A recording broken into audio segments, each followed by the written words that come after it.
Opa! Olha Oi, ela aí, dona, Laila, dona da... Leve. Olha, eu mesma. vou lhe dizer uma coisa. Eu fiquei de bater um papo prévio com a galera, mas no fim das contas, a única pessoa com que eu falei antes foi você, ontem. Ontem eu já estava Foi, ontem eu já, foi pelo direct. ontem eu já estava no Instagram já falando com Foi, Live. papeando. Live, veja só. Eu tava. E Oi? tá de boa para me ouvir? Tá, eu tô lhe ouvindo Minha bem. pessoa aqui. Gostei da camisa. Essa camisa, todo mundo fala isso, nem é minha, é do boy. Mas eu tô usando. Ah, sim, sim. O boy que é. Todo mundo adora essa camisa, todo mundo ama essa camisa. É linda. O boy, chamaram Pedro aí. O boy que é seu guitarrista, né, na sua É, banda, exato. Marco Que Melo. participou do Besta Fit comigo. Isso. Sim, sim, sim. Então, Liv, eu estava olhando as descrições, né, de todo mundo que participou, as legendas, e aí eu achei interessante, achei massa, porque temos uma pessoa aqui que é cantautora, guitarrista, arranjadora e educadora musical. É. E eu fiquei pensando assim, desculpe a minha pergunta, mas tu é muito nova, né? Não, 20, quase 28. Isso é novo?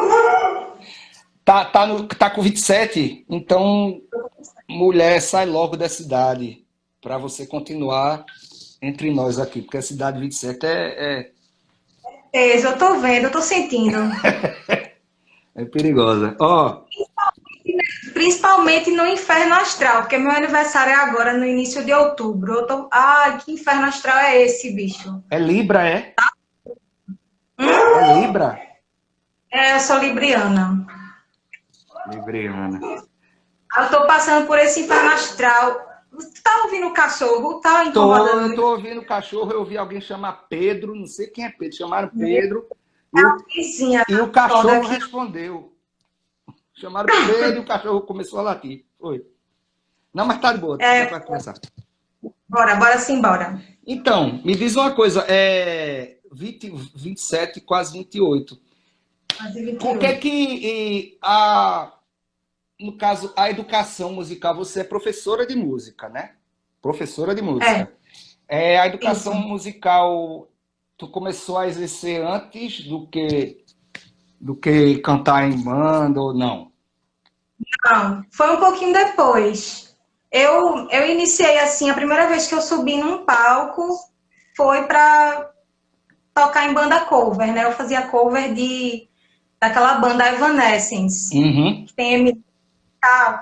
Aí eu fazia cover, isso foi em 2012. 2012 eu tinha 19 anos, por aí. E aí eu tava, coincidiu com o mesmo período que eu estava entrando na Federal para fazer licenciatura em música. Hum. Aí, uns anos depois, eu comecei a dar umas aulinhas, mas só particulares e tal, uma coisa mais autônoma. E só em 2017 que eu entrei mesmo na educação básica, de pegar turma, de fundamental, de infantil. E aí, foi um pouco depois, mas acabou se tornando paralelo também. Uhum. Eu, eu, Ah, hum, pode falar. diz. Não, pode falar, pode falar. Não, não, foi paralelo à carreira artística, só para Ah, fechar. sim. E eu estava observando os destaques do teu Instagram e, né, pra também, hã? Foi longe, vice menino. Eu fiquei olhando, fui olhando tudinho e te vi tocando tanta coisa diferente. Tinha Girassol da Cor do Teu Cabelo, tu tocando, né? Clube da Esquina, É, tinha Bjork, mistureba do caralho. Alice in Chains, Limp Bizkit. E assim, tanta coisa, algumas coisas bem diferentes, assim, e gostei e achei massa tu tocando Bjork, que o teclado lá tudo igualzinho, os arranjos tudo bonitinho, eu achei massa. E aí, queria te perguntar o seguinte, porque você fez licenciatura em música na Federal, você é educadora musical, tem essas músicas, essa coisa diferente aí, de Bjork, Clube da Esquina e tal, mas aí, pro teu caminho mesmo, você escolheu o rock. O rock. O rock. Alguma coisa em especial, porque eu acredito que uma pessoa que se forma na Federal, que se forma academicamente em música, deve ter e ouvir Tava com muita muita coisa. coisa, mas aí tu escolheu o rock. Aí eu queria saber por quê e como é que foi esse teu mergulho aí no rock. Esse caminho. É. Então, realmente, eu sou uma mistureba. E eu acho que até já falaram isso, não é você que escolhe o rock, acaba que o rock escolhe você. Porque a coisa da atitude, da identidade, você vai por esse caminho porque, como você falou, eu me deparei com muitas coisas na UFPE. Uhum. Muitas, até coisas que eu nem conhecia antes. Mas antes da UFPE, eu já me deparava com muita música, porque eu tenho músicos na minha família. Eu não sei se tu conhecia uma banda chamada Severinos Severinos Atômicos. Atômicos. Meus tios, eu tinha dois tios lá, tem até o CD, tá por aqui. Uhum. E aí eu tenho dois tios meus que fizeram parte dessa banda.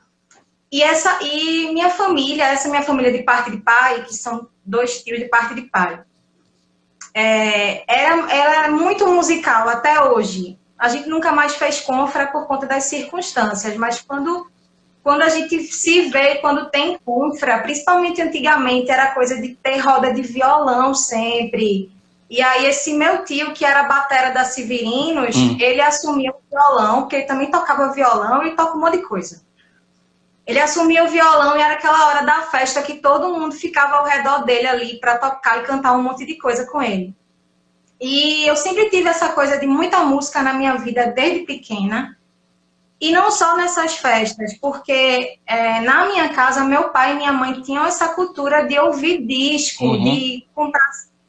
Antigamente era disco, eu lembro até engraçado que os primeiros flashes que eu tenho assim da minha vida é a gente na sala de um apartamento lá em Rio Doce, ele ouvindo disco na radiola. E essas são as primeiras lembranças da minha infância. Ele sempre teve essa cultura de disco e tal. E aí ele é muito roqueirão, meu pai. Ele ouvia Legião, ouvia Barão Vermelho, ouvia Titãs. E minha mãe era mais pra música popular. Parou, chiado? Melhorou. Melhorou total. Pronto. Então era isso. E ainda bem, estou lhe ouvindo bem. Continuo lhe ouvindo bem. Pronto. Vamos lá. Um brinde. Não, aí é isso. Eles sempre tiveram essa cultura de ouvir disco e de... Quando eu fui desenvolvendo meu gosto musical, assim, depois de criança, meu pai me presenteava com CD. Era aquela coisa, eu não era uma criança que eu preferia ganhar brinquedo. Ele perguntava, você quer tal brinquedo ou você quer CD de tal artista? Na época eu gostava de Sandy Júnior, quando eu era muito pequena, né? Todo mundo viveu essa febre da minha época. E aí eu gostava de ganhar CD, eu gostava de ganhar Microsystem, que era aquele aparelhinho que tinha, que botava fita e CD, não sei o quê. Minha viagem não era ir para não sei onde ou ganhar um brinquedo, era ganhar coisas relacionadas à música. E foi assim que eu desenvolvi essa misturada toda. Por isso que você vai lá no meu destaque e acha Bjork, Alice in Chains, Limp Bizkit e, Clube da sei lá, Esquina. mistura... Oi? Clube da Esquina. Esquina, que é um dos maiores influenciadores, assim, para mim. E a questão de escolher o rock, é isso que eu te disse, é tipo, o rock me escolheu. Quando eu fiz uns 12 anos, aí aquela febre da MTV, que o rock estava muito em alta nos anos 2000, assim, no começo dos anos 2000, bateu com a minha pré-adolescência, aí fudeu, foi um negócio de System of a Down, que eu viajava e, cara, que massa, eu quero fazer isso. E já pensava em fazer por causa dos meus tios e foi só reforçando. Uhum. E qual é o teu principal instrumento? Porque eu vi que você toca teclado, piano, tal, toca violão, guitarra também, mas isso no caso, nos shows, né?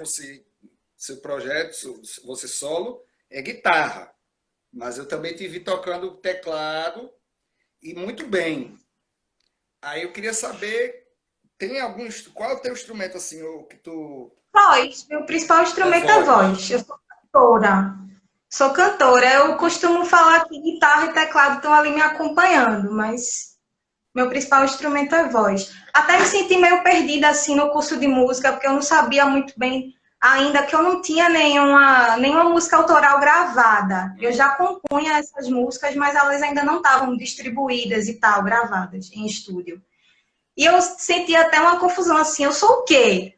Eu ficava numa crise de identidade, assim, de instrumentista, do que eu sou. Hoje em dia eu me assumi como cantora e esses instrumentos estão só para me ajudar, só me dar uma força. Interessante que as duas mulheres que estão no Besta Fit, você Dani! você que eu estou conversando agora e Dani Carmesim. Os rapazes, todos os rapazes, eu não me lembro de alguém que seja do rock mesmo. Os rapazes não, tem gente da música eletrônica, tem gente mais da poesia, tem gente, mas as duas mulheres, as duas são do rock. Eu, eu fiquei até um pouco preocupado assim de como é que eu ia conversar com você e com o Dani também, porque eu fiquei pensando, eu não quero, eu até fui consultar, tive uma consultoria com uma grande amiga minha, Maiara Pera, que eu fui perguntar a ela, eu fiz, ó, eu quero conversar com as meninas, mas não quero perguntar tabaquice não, entendeu? Ah, como é que ela até fala, né? Como é que é ser uma mulher no rock? Né? Esse negócio que... Aí eu fiquei todo... Mara fica puta com essa mesma pergunta batida. Aí eu fiquei preocupado. Eu digo, ó, eu não quero perguntar essas coisas, não quero passar papel, não quero passar vexame. Mas, de qualquer forma, o assunto rock, e são duas mulheres fazendo rock, e acredito e vejo, percebo que as mulheres cada vez mais estão aí fincando o espaço, porque o espaço que é até uma coisa Pegando o mundo que é delas. que é uma coisa que Mayara fala, né? Que não é só fincando o que já estava ali, que era de vocês. Mas o ambiente do rock, inevitavelmente, isso é uma coisa de postura de décadas, enfim. Apesar do rock ter sido criado que é uma outra coisa que Mayara fala, por Rosetta Tarp, né? Mas o rock, ele ao longo do tempo, ele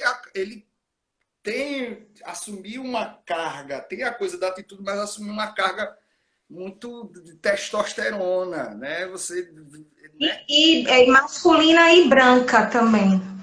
Sim, apesar de Tendo sido ter criada por Rosetta negros. Tarp, que era negra, e os outros, E Chuck Berry era negro, Little Richards era negro e tal, mas realmente foi um universo musical que os brancos e os homens acabaram se colocando muito.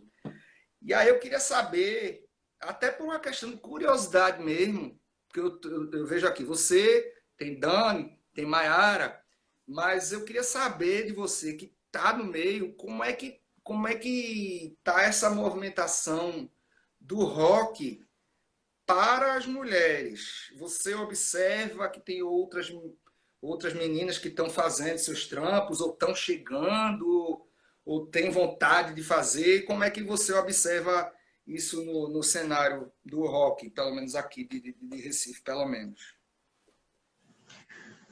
Léo, eu observo muitas meninas com veias roqueiras, mas não necessariamente fazendo um som tão rock and roll quanto o meu, por exemplo. Hum. E isso é legal, porque elas estão se misturando com outros gêneros. Eu costumo falar que eu acredito que o rock, ele se manteve muito tempo, assim, engessado, no sentido de os artistas que fazem rock não quererem outros gêneros se metendo ali. Mas hoje em dia a gente está numa... Isso vale... foi uma pergunta feminina, mas isso vale a mais abrangente, assim. Uhum.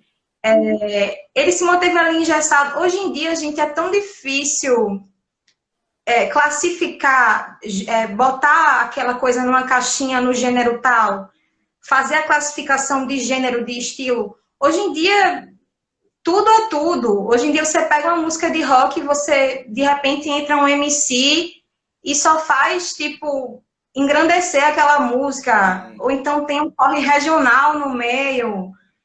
Sabe? Essa mistura toda. Eu acho que a gente chegou num tempo que tem manas muito rock and roll querendo fazer um som de atitude, um som de personalidade, mas estão querendo englobar vários gêneros junto. Não está querendo também só fornecer aquela coisa batida de distorção. E eu acho isso super válido.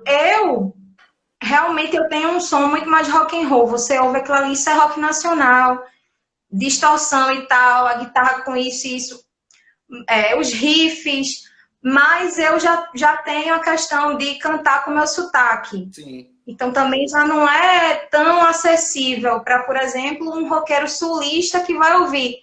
Eita, que sonoridade do caralho. Aí começou a cantar, eita, a bicha não tá fazendo nem drive, nem gutural, tá cantando limpo e ainda tá falando com sotaque de Recife.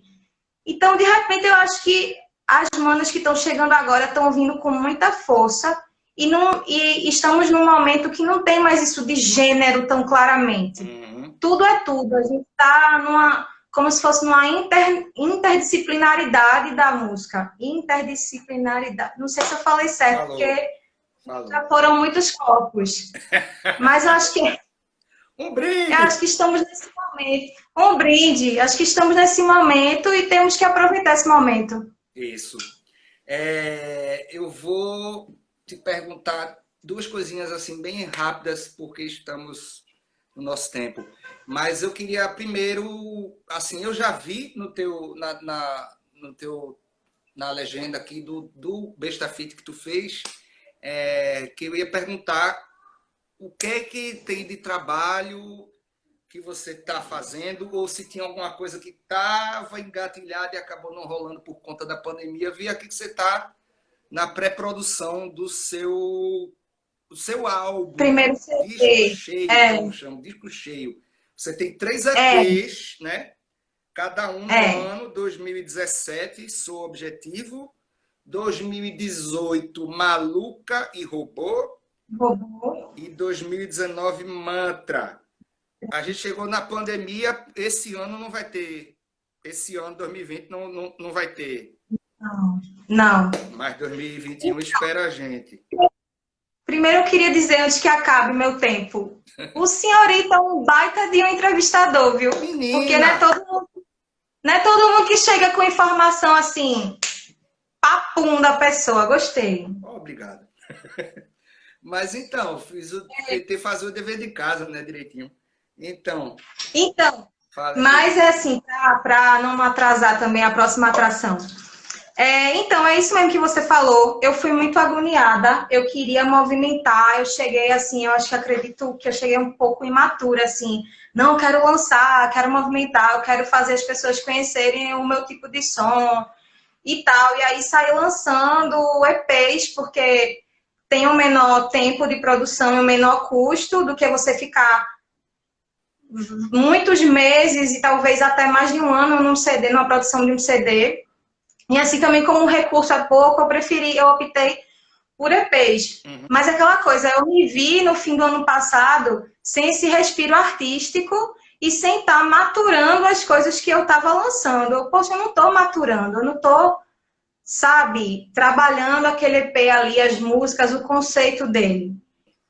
E aí eu lancei esse último EP em novembro, aí em março começou a pandemia, não, agora eu tenho que ficar quieta e eu tenho que focar em produzir no meu tempo, respeitando esse meu respiro artístico, um disco cheio e não importa se ele vai levar mais de um ano para ficar pronto. Eu estou respeitando essa questão do meu respiro mesmo e é isso, estamos pré-produzindo aqui em casa no home studio essas músicas e está sendo para mim bem assim desopilador nos momentos de estresse da pandemia. Sem contar que está desopilando agora e no futuro vai ter seu trabalho aí, seu disco gerando. Com um nome novo, né? Com um nome novo. Sim, que foi aquela conversa de ontem. Mas aí a gente mantém no segredo Tá e bom. você vai se tornar o próximo convidado, porque eu acho que eu já estou meia hora não aqui. Não, mulher, Tô tá, deu tempo agora, deu tempo agora. Então, olha, obrigado, viu, Liv? Obrigado e bote pra torar aí no disco. E um abraço aí pro boy, Marco Melo. O boy tá no Carranca, gravando outras pessoas. Tá lá no estúdio Carranca. Vocês são danados, vocês não param. Então, quando ele voltar, você manda um abraço. Diga aí que Léo Vila Nova, que ele não sabe nem quem é, manda um abraço. E que o Besta Fera mandou um abraço e que... Diga. Não, só ia agradecer também, como eu disse, o melhor entrevistador até hoje. Ah, bom, obrigado. E ele, lógico que vai saber quem são vocês, porque ele vai encontrar cerveja gelada no congelador. Muito bem. Vai lá, valeu vocês, foi massa participar. Obrigadão, viu? Um cheiro. Cheiro, bom feriadão.